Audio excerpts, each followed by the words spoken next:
Hi, and welcome back, friends, to another episode of Leisure Cooking at Home with Barry.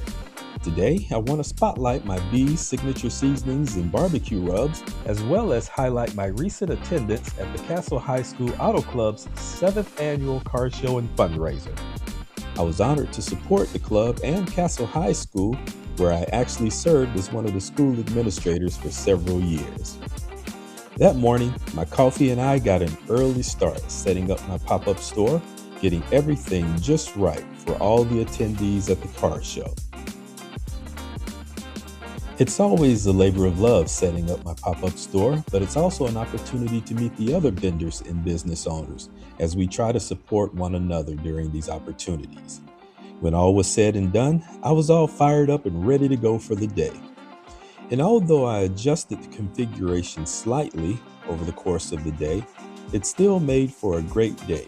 And I want to take this opportunity to thank all the wonderful and generous patrons who stopped by my area and who helped make it a great day as well. Well, even though this event is now in the history books, you can bet I'll be setting up at another vendor opportunity in the near future. And if you're in Hawaii, I hope you'll stop by at that time and check out my seasonings, as well as all the swag and merch I have to go with it. You can follow me on Facebook, Instagram, and X, and I hope you'll also check out my online store, as well as my YouTube cooking channel. Well, that's it for now, and I hope to see you soon at a future event, and as always, remember to season your things with B's Seasonings.